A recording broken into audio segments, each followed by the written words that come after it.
Today we're joined now by Ikedi Siguzo, who is now the Editor-in-Chief, Momentum Africa. Thank you for coming on this morning. Thank you very much.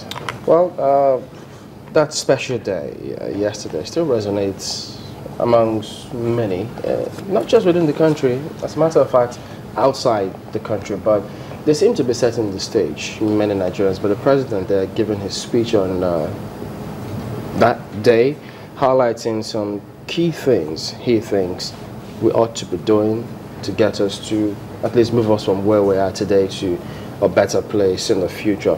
You've listened to the speech and read it as well. What struck you? Well, I don't know what I was looking for, but I must tell you I didn't see what I wanted in that speech. And there are so many reasons for that. One, there were things that should have been done that were not done, and those things occupied the attention of the country. A major one was the issue of who will become minister or not. So the issue of ministerial list being out or not being out, and not really out up till now, at least to the public, then right to the eve of the anniversary, we're still dealing with that. That took a lot of attention. In fact, some were speculating that he will announce the list in the course of that speech. That's one side. The other side is that you find out, because these things had not been done, there wasn't, the speech turned out to be like his report card, but there wasn't much to report. These were still simply things you could have picked off the street or from the daily things that are being done. So in 3 months thereabouts, we've not really moved much, and that's perception, and it's very important. You know, the president could be thinking he has done a lot, and as he was recounting them in that speech. But the key things are people who should be working with you, through whom this flow of authority, power, and then resources also will work. They are not in place, and they've not been known. That's one side. The other side is the issue of corruption, and then the type of attention he has also paid to it. He has created a lot of problems, not just for himself, but people who also work with him. Because even the names being mentioned, the few names that we are out, people are going to judge them harshly for several reasons. One, the principal says, this is how we're going to work. So even before the Senate starts doing the screening, we'll have a situation where the public opinion on each of those people nominated will be such that at the end of the day, even getting into office, they will have they will have a tough time performing. So if we had this list much earlier, the attention wouldn't have been there. Then we would have had an advisory speech which people would have listened to. You know, if you look at it, you have painted, this is almost the first time someone is looking at it critically away from the norm. You said, well, the ministerial list took a whole lot of attention leading up to the October 1st, and even till this moment we still don't know anything about the list, whether it was passed on or not. So long as the Senate president hasn't said anything about the list, no one knows who is who. But if you look at it, he started off by saying something about the last administration, which made headlines. And of course, you're a journalist. No, yeah. Sorry, I missed that one out.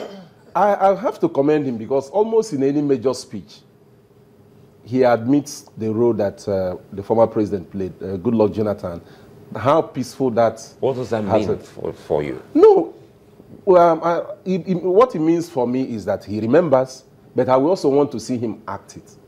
You know, because outside those speeches, those are not the impressions we get, whether he's the one talking or people around him. If we hold this as important, then it's some advantage on which to build.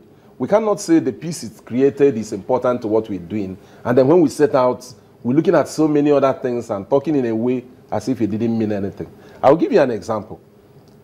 He came up with what I term an excuse that keeps coming on. Oh, we got a handing over note 4 days to go. I don't think that's the point at which we should be. Let him do some things, and then Nigerians could make excuses for him. And I think that's again where the media will have a very good, big role to play. Almost everyone has fallen into making excuses. Oh, okay, he's just starting, it's a new administration and so on. No. The major challenge this government will have is it overpromised. The things he said it will do, I don't think it's capable of doing them. The resources are not there, even the capacity to do them within the type of time. At this stage, can we say he overpromised? Even in four years' time, the promises made, some of them to, let me give you an example. If you want to pay people who are not employed, It will take about 2 years to identify them, issue them proper identity cards, and create a system for paying them. If not, once the month ends, people from the 3 corners of our borders will empty into the country, get paid and go away. Do you understand that? So those things will take up to 2 years to organize. But you needed to get people to understand that. The impression people got was that change will be so sweeping that we'll wake up, wearing new dresses, getting new jobs, in quote, living better than we are living, having new ways of doing things. These things need planning. So that's why I'm saying it overpromised, and I'm waiting to see how it will even start doing some of those things. You know, when you talk about planning, there's another part. I know we're taking that bit by bit, but if you go down, you look at some of the parts he was talking about, saying that they have a challenge to face, looking at some of all of these agencies, ministries, and parastatals. It would seem as if he's trying to look at a way of facing off some of these, and even maybe merging some of them when he spoke in his speech on that day. So would you say that is as a result of some kind of critical thinking and planning? No, you can't give him credit for that. Even under the former president Obasanjo, panels had been set up that said ministries should be collapsed, parastatals should be collapsed. But there's something that happens.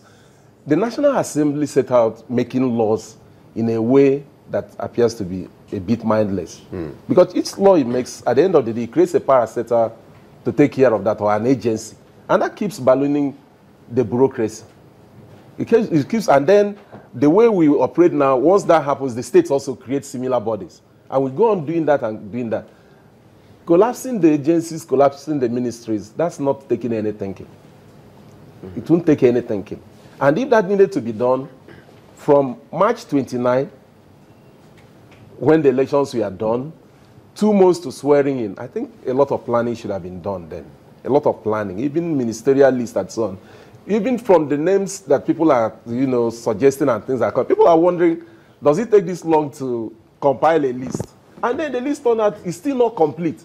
So sometimes you get some sense that a lot of things are going on and people do not know. So we end up all speculating. The party itself, we don't know what input the party made into this. So a lot of thinking is needed. But do not exclude people. And that's why we thought that for some months, or I think for some months, the president needed to work with more people. So there will be more thinking. And then when ideas come up, you can then look at the country broadly in terms of implementing those ideas. Ideas have no meanings if there are no linkages to those ideas. Otherwise, they just stand on their own and they don't do anything. And some of the things that are, plans are on to do, Bishop Cook had mentioned the vision.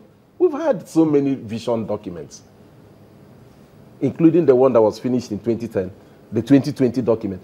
When governments come in, you don't have to make noise about this, but the noise we normally hear is we won't use these documents. Doesn't we can take them. 2 things, vision documents or visionary leaders? To be a visionary leader, those ideas that you consider your vision, they have to be documented. But then if some work had been done, it saves you a lot of time. Because the Vision 2020, for example, talked of the needs, energy needs of the country and how they could be made. Water needs, industrialization, finance, all those. So that document is there. You will need to work with something rather than starting all over again.